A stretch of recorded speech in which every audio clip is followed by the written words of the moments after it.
Graça e paz, meus amados. Estamos aqui hoje para trazer um esclarecimento muito importante para a sua vida. Vamos estar aqui fazendo um apanhado de informações.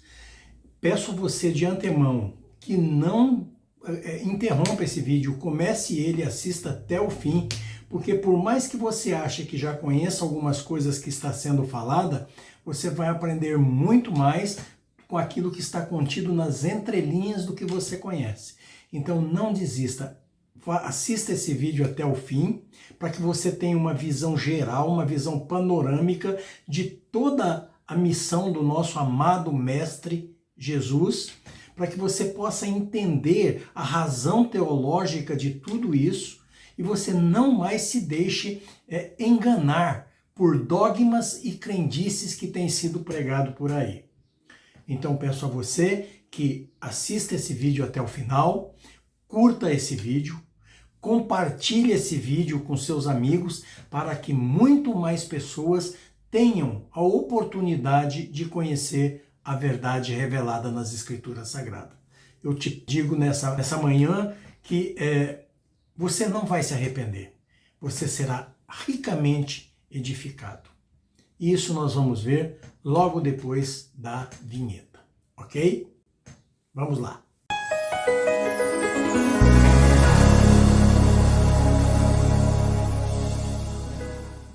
Muito bem, queridos, para que nós possamos começar o assunto de hoje, que é exatamente a razão pela qual Jesus tinha que descer ao inferno, ele precisava descer ao inferno, não tinha como ele não descer ao inferno.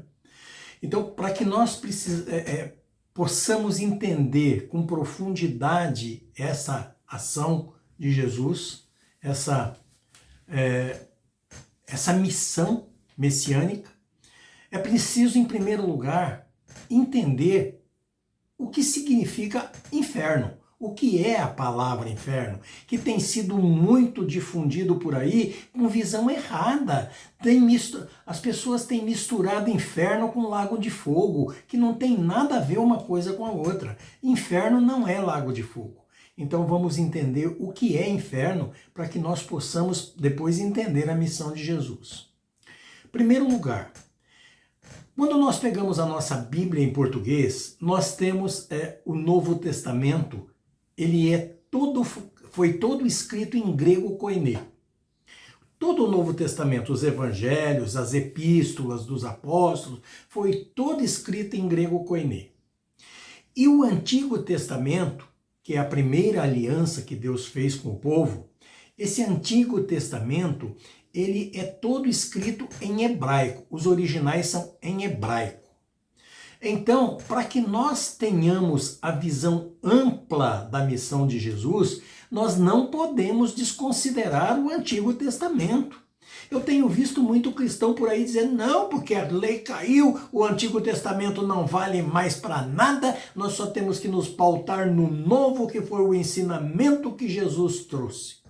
Ora, Jesus era judeu, nasceu no meio do povo judeu, cumpriu a lei que Deus deu a Moisés. Era a lei de Deus, não era a lei de Moisés, não. Era a lei de Deus que Deus deu a Moisés para que transmitisse ao povo.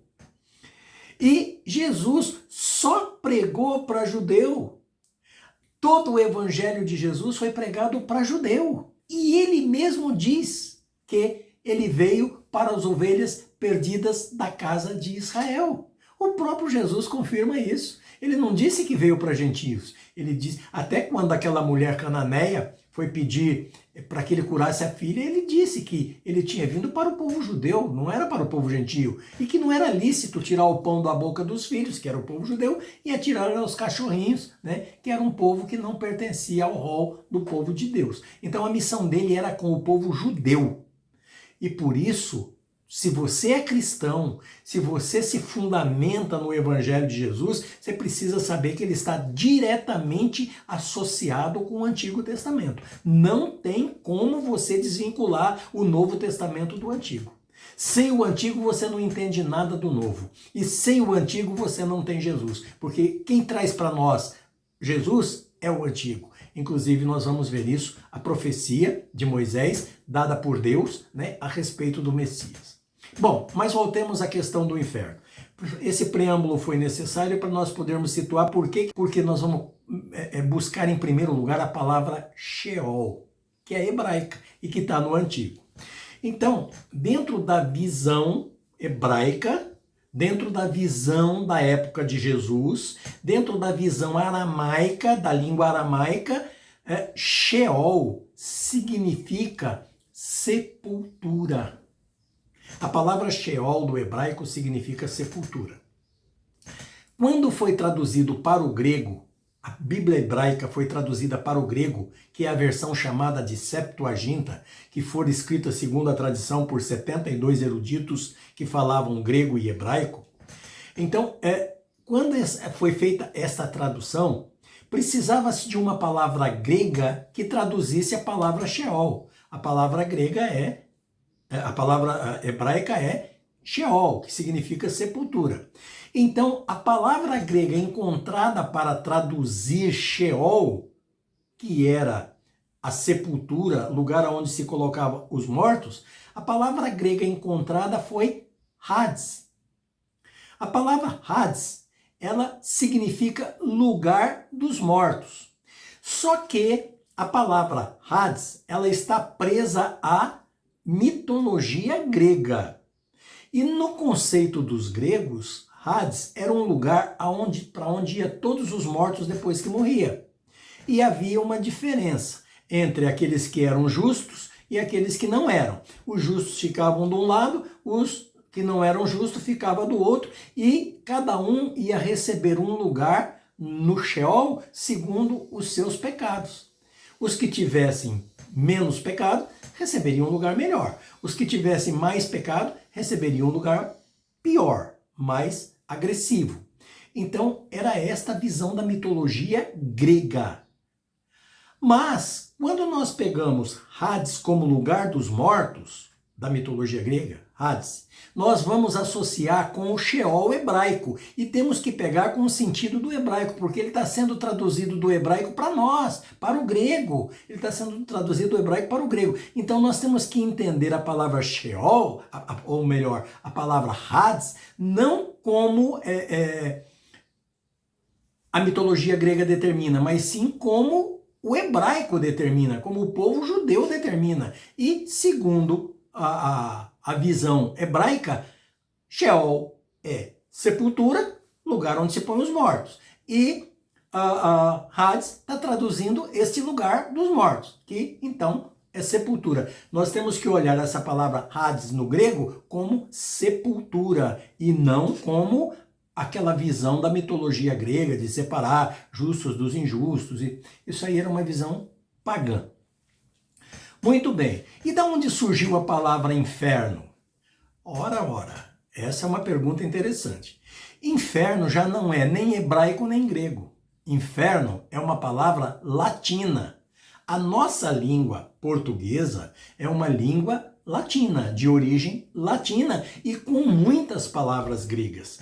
Ela é uma língua latina, como o Império Romano falava o latim e o grego, então nossa língua herdou palavras latinas e palavras gregas. Então veja bem que inferno é uma palavra em português que traduz inferos, né, ou infernos do latim. Mas se você pegar e tirar a desinência, a terminação da palavra e deixar o radical, a raiz da palavra, que guarda o sentido da palavra, veja que inferos tem infer, tira o us, fica infer. E tira a palavra de inferno em português, tira o num, fica infer também. E quando nós buscamos uma outra sinônima em português para esse infer, nós encontramos inferior.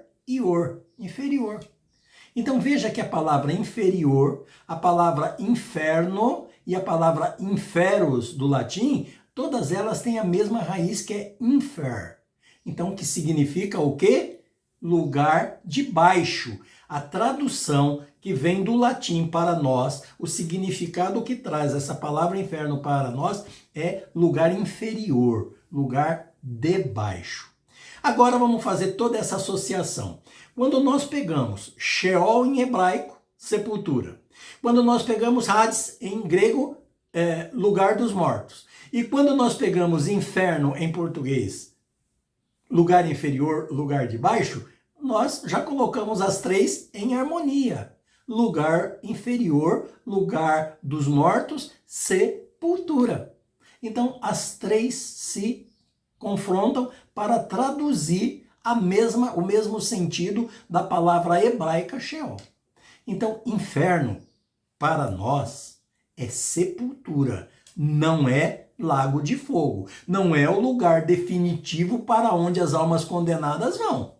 As almas condenadas, para o lugar definitivo que elas vão, para a eternidade que elas vão, como condenação, é o lago de fogo. Esta palavra em grego, quando Jesus usa ela para se referir ao lago de fogo, Jesus usa Gena, que vem de Geber-Rinom do hebraico. Geber-Rinom do hebraico é um lugar fora dos muros de Jerusalém, onde o fogo ardia 24 horas por dia alimentado por enxofre, e ali era jogado corpos de animais, lixo da cidade, corpos de indigentes, de leprosos, pessoas que não tinham família, né? Pessoas que eram abandonadas, bandidos que não mereciam, depois de uma crucificação, eles não mereciam, ou depois de uma morte qualquer, eles não mereciam um sepultamento digno, eram todos jogados lá para ser consumido pelo fogo. Então, este lugar fora dos muros de Jerusalém, chamado Geber-Rinom, que significa Vale do Filho de Rinom, ou que pode ser também resumido como Guerrinom, né? Vale de Rinom. Este lugar é uma figura do lago de fogo e enxofre para onde vão as almas condenadas eternamente, mas só depois do juízo final. Hoje ele está vazio, hoje não tem ninguém lá. Para lá só vão as almas depois do juízo final. Então, note que quando Jesus vai se referir ao lago de fogo, ele não usa Hades, ele usa Gena. Temei antes aquele que pode fazer perecer tanto o corpo no fogo, tanto o corpo quanto a alma. Ali, na nossa versão em português, tá?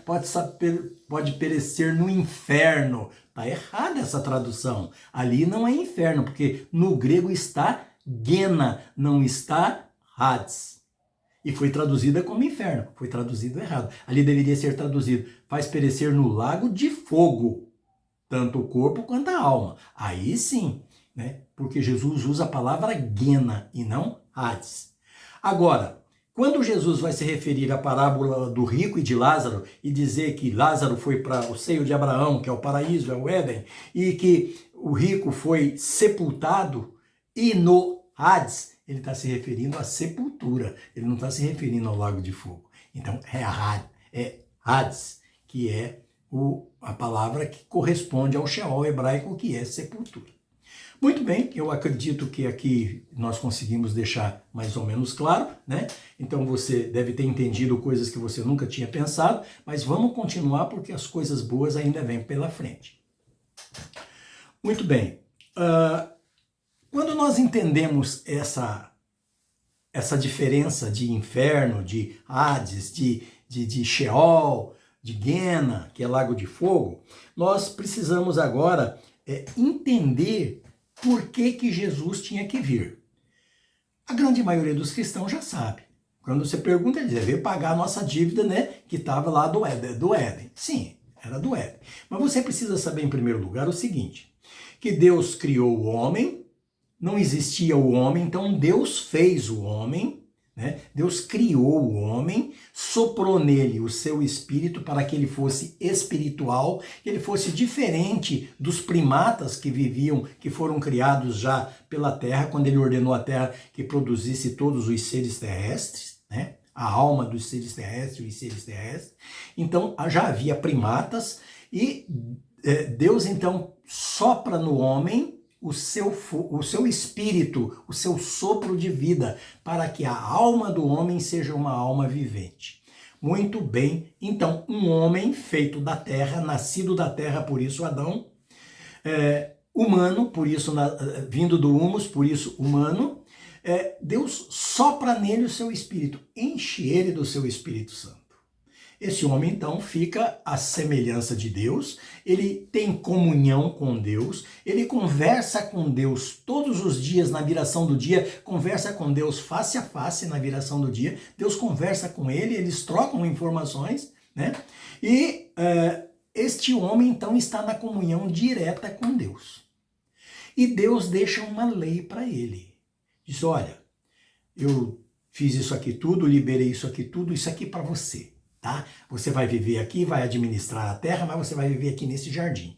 Só tem uma. Lá no centro do jardim tem duas árvores importantes. Uma é a árvore da vida, você pode comer livremente, que ela dá vida eterna. E a outra é a árvore do conhecimento do bem e do mal. Esta você não coma do fruto dela, porque o dia que você comer, você vai morrer. O dia que você comer dela, você vai morrer. Então veja que Deus criou, fez tudo, botou o homem lá e deixou uma lei. Ali ficou estabelecida uma lei de Deus para que o homem começasse a agir segundo a vontade de Deus, segundo as determinações de Deus.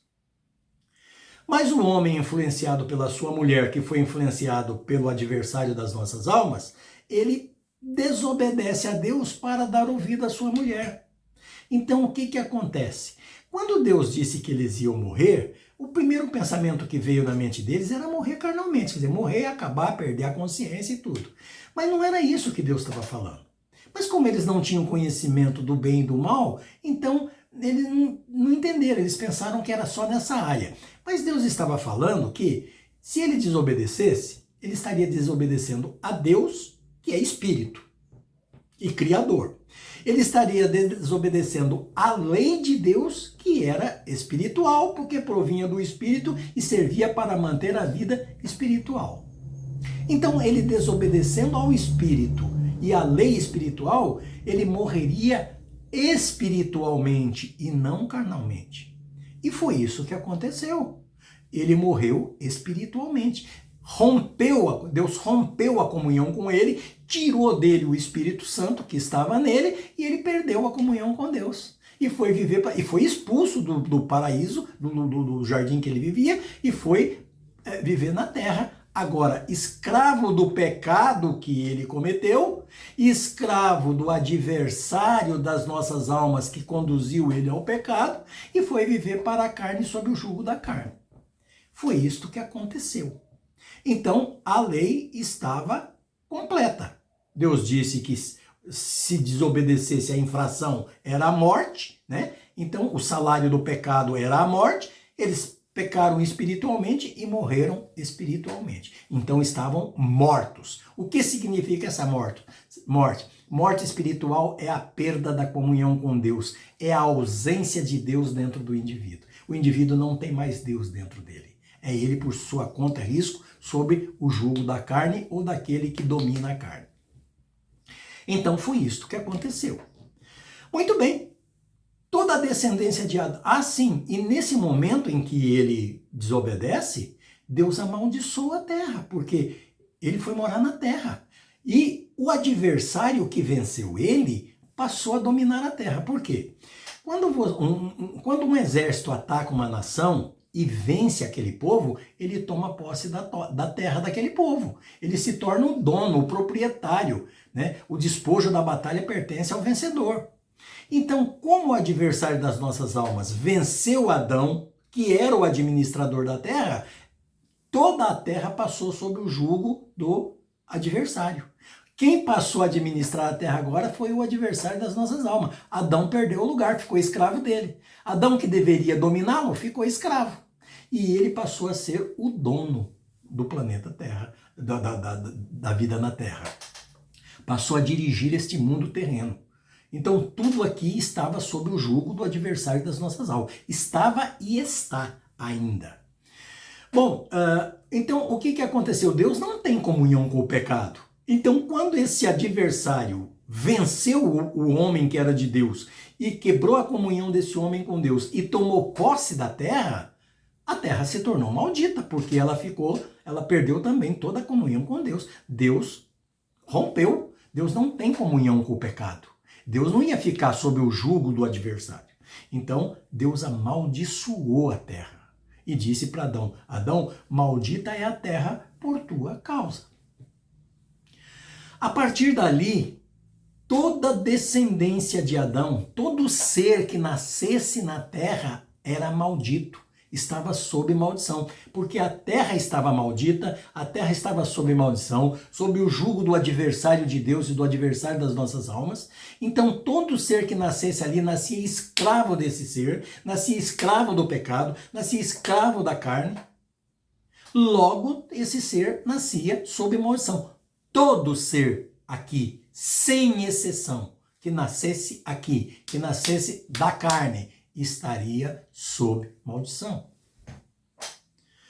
Então, a descendência de Adão, os filhos de Adão, já iam nascendo escravos do pecado. Porque pela lei da escravatura é assim, se um homem tem um escravo, e esse escravo tem um filho, o filho do escravo pertence ao dono do escravo.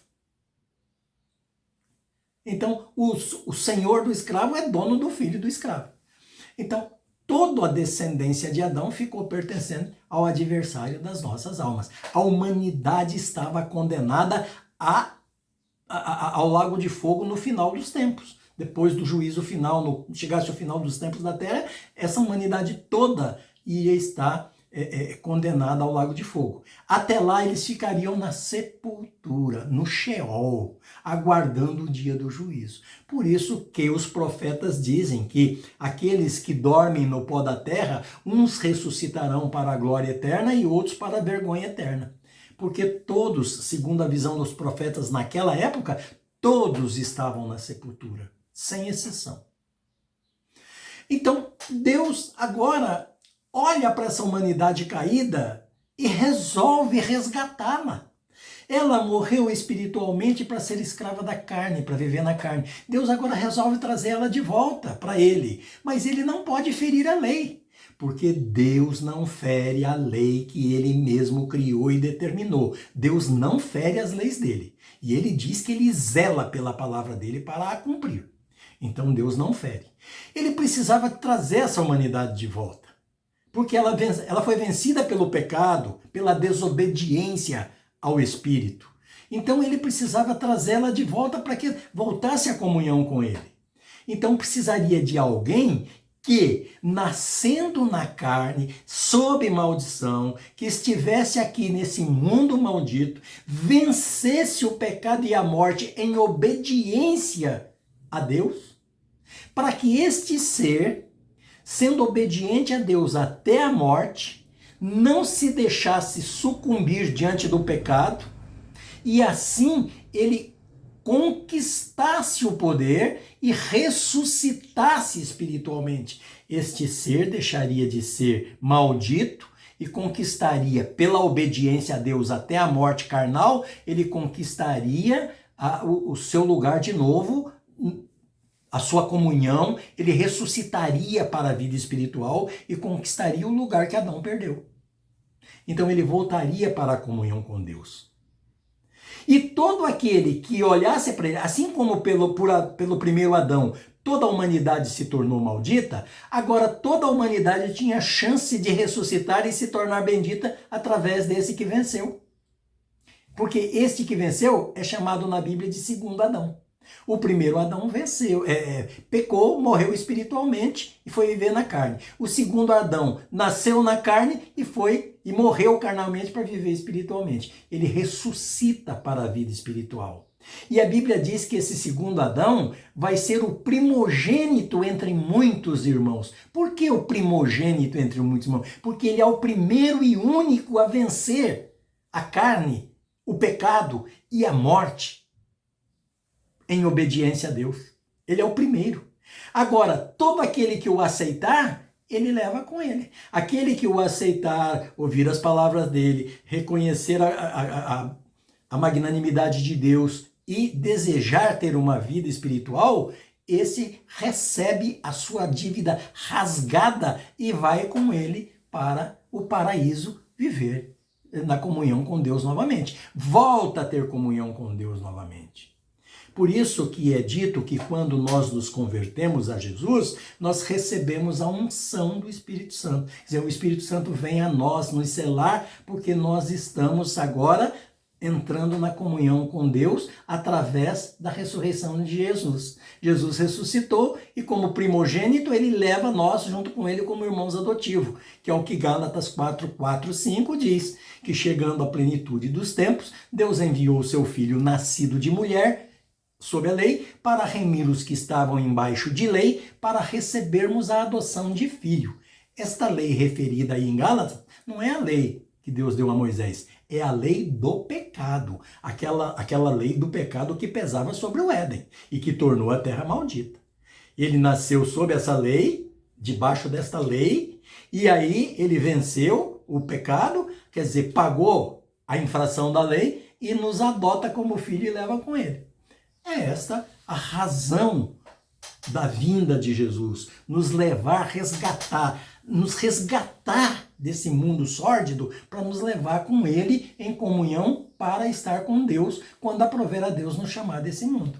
Aí nós não vamos descer para a sepultura, até podemos passar por ela, mas rapidamente já seremos levados pelos anjos para o seio de Abraão, conforme Jesus explicou na parábola do rico e de Lázaro.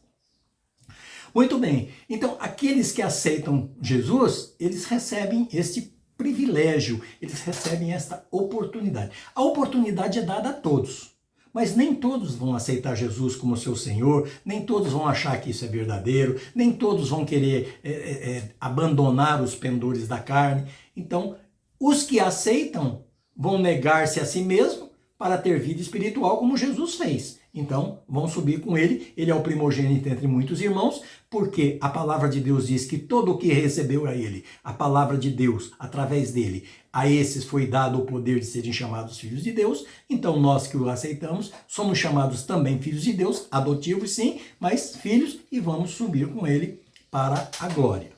Os que não o aceitarem, vão continuar em Adão. Agora, não porque eles estão presos ao pecado de Adão. Eles vão permanecer presos realmente ao pecado de Adão. Mas não porque Adão pecou, mas porque eles estão rejeitando a salvação. A salvação foi oferecida e eles rejeitaram. Então vão permanecer no pecado.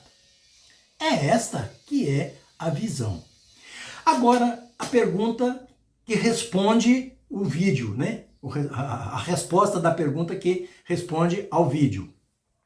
Por que Jesus tinha que descer ao inferno? Por que ele tinha que descer à sepultura? Porque ele era um homem normal como todo mundo. Ele era um homem normal de corpo, alma e espírito como todo ser humano. Ele era 100% homem. E a Bíblia diz que há um só Deus, e um só mediador entre Deus e os homens, que é Jesus Cristo, homem. Então veja que a Bíblia já diz que ele é homem, não diz que ele é Deus. Isso aí foi dogmas da Igreja Católica, que fica para um outro vídeo. Nós temos outros vídeos no canal que explica isso. Se você quiser, dá uma passadinha no canal e vai lá olhar que tem vários vídeos que falam sobre isso, explica com clareza toda essa situação. Então, a Bíblia diz que Jesus é o único mediador entre Deus e nós e que ele é homem. Quando os sacerdotes perguntaram para Jesus se ele era o Messias, filho do Deus Altíssimo, ele concordou que era o Messias, mas não disse que era filho do Deus Altíssimo. Ele disse que ele era o Messias, mas era filho do homem. Agora, esta expressão filho do homem é uma expressão usada para profetas. O profeta Daniel foi tratado por filho do homem pelo anjo. O profeta Ezequiel foi tratado por filho do homem pelo anjo. E Jesus se rotulava como filho do homem, porque Jesus era um homem profeta.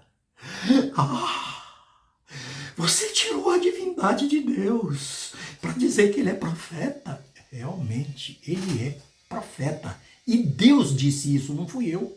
Vamos ver?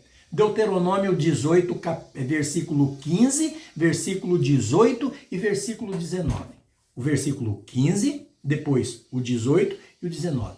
Ali Deus manda Moisés profetizar e depois diz para Moisés o seguinte: Moisés, eu vou levantar um outro profeta semelhante a ti. Vou tirá-lo do meio dos teus irmãos, ou seja, do meio do povo judeu, um outro profeta igual a ti. E eu vou colocar as minhas palavras na boca deste profeta, de forma que aquele que ouvir as palavras que este profeta falar em meu nome e não obedecer, eu requererei contas dele. Então veja que Deus já prometeu que ia mandar um profeta. Ele já tinha prometido, depois ele vem prometer através do profeta Jeremias que vai fazer uma nova aliança, porque a primeira foi quebrada. Então ele vai fazer uma nova aliança. Ele prometeu que ia enviar um profeta igual a Moisés e promete que vai fazer uma nova aliança. Então, na primeira aliança, ele enviou Moisés. Agora, ele vai fazer a segunda aliança e vai enviar esse outro profeta. E quem é esse outro profeta? É o Messias. E o que significa Messias? Messias, do hebraico Mashir, significa ungido. E ele vai ser o Cristo. O que é o Cristo? Cristo, em grego, Christos, significa ungido. Tanto o Messias como o Cristo têm o mesmo significado que é ungido, só que um em hebraico, outro em grego. Então, ele vai enviar para nós um ungido dele. Este profeta é um ungido dele, que ele vai enviar para nós. E aonde isso vai acontecer? Na saída das águas do Jordão. Quando ele sai do batismo, o céu se abre, o Espírito de Deus desce sobre ele como uma pomba, habita nele, repousa nele, habita nele, vem fazer morada nele, e Deus ainda diz, este é o meu filho amado em quem me comprazo, e derrama o Espírito sobre ele, porque o Filho unigênito de Deus é a palavra de Deus, que foi a única coisa que Deus gerou dele mesmo, e que estava com ele no momento da criação, e que com ela ele criou todas as coisas. Ele disse, haja luz, a luz se fez, a terra produza isso, as águas produzem aquilo, o ar produz aquilo outro, e tudo foi acontecendo segundo esta palavra. É o único filho que Deus gerou dele mesmo, porque um filho se gera dentro e depois se põe para fora quando está pronto. E foi o que Deus fez. Gerou a palavra dentro dele, pôs para fora, e esta palavra é que veio fazer todas as coisas. Tudo que foi feita pela palavra de Deus, não por Yeshua. O verbo de Deus que estava com Deus no princípio, que era Deus, é a palavra, não é Jesus. Jesus é o homem que nasceu agora, há 2000 anos atrás, do ventre de uma mulher. Então, esse é Jesus, o homem nascido do ventre de uma mulher. Esse Jesus foi ungido aos 30 anos, ele foi ungido na saída do Jordão, ele foi ungido com o Espírito Santo de Deus, cheio da palavra criadora e consoladora de Deus, salvadora, criadora, salvadora e consoladora de Deus, que ele trouxe para nós, nos ensinou a maneira que nós temos que agir para subir com ele e voltar à comunhão com o Pai. Este profeta foi o que Deus prometeu e mandou. Agora, veja bem que este profeta vinha para trazer a salvação para uma humanidade caída. Agora veja comigo, esse profeta chega hoje, aqui. Daqui para frente, todo ser que ouvir a palavra dele e obedecer vai receber a salvação. O que não obedecer vai ficar na condenação. Até aí tudo bem, nós entendemos, ficou claro. Mas e daqui para trás? Os que morreram antes dele, que também eram descendência de Adão, morreram antes dele, foram sepultados, estão na sepultura, e o que vai acontecer com esses? Esses não ouviram a palavra, não conheceram a palavra, e eles vão ser simplesmente perdoados e colocados? Onde é que ficou daí a justiça divina?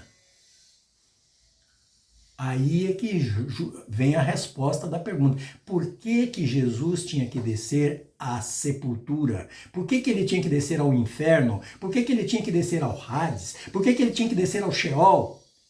exatamente para pregar para esses espíritos que vieram antes dele e que estavam lá condenados já para ir para o lago de fogo sem ter ouvido a palavra salvadora. Ele tinha que levar a palavra salvadora para eles. Aqueles que entendessem a mensagem e o aceitassem seriam resgatados. Os que não atendessem iam permanecer na sepultura até o dia do juízo final e depois seriam condenados para o lago de fogo. Então, Jesus tinha que descer, porque a missão dele não se prendia apenas àqueles que vieram depois dele. A missão dele se prendia a toda a humanidade, porque toda a humanidade estava maldita. Os que morreram antes dele, os que morreram depois, todos estavam sob maldição. E precisavam ser resgatados, porque eles eram fruto do pecado de Adão.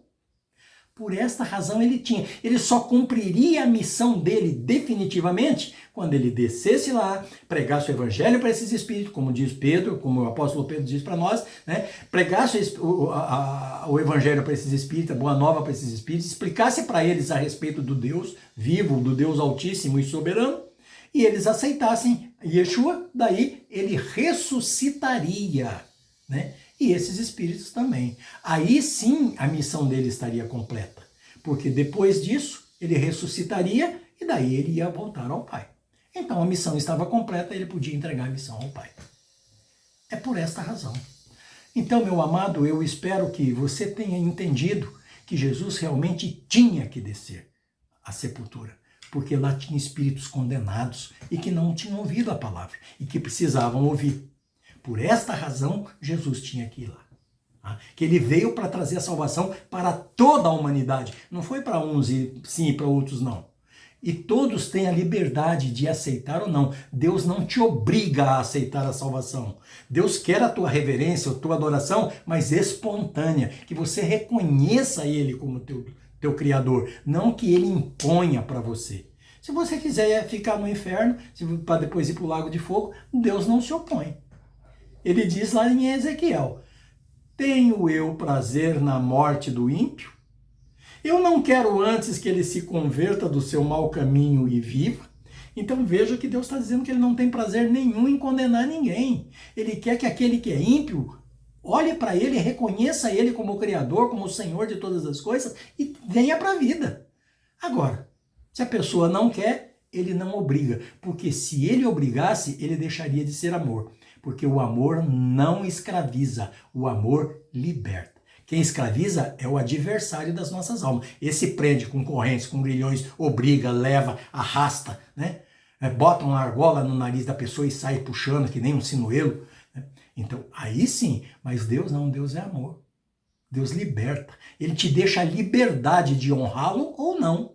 Ele te deixa a liberdade de ir para ele ou não. É você que escolhe se você quer ter uma vida espiritual com ele ou se você quer ter uma vida carnal longe dele. Aí a escolha é sua. O que você vai escolher? Só você pode responder. Bom, amados, é isso aí. Eu espero que você tenha entendido. Eu desejo e clamo a Deus nesse momento que derrame bênçãos abundantes do alto céu sobre a sua vida, que o Espírito Santo inunde a sua mente, o seu entendimento, o seu coração, o seu sentimento, né? Inunde todo o teu ser e te dê o conhecimento verdadeiro de qual é a boa, agradável e perfeita vontade de Deus para a sua vida. Amém? Que assim seja, em nome de Jesus.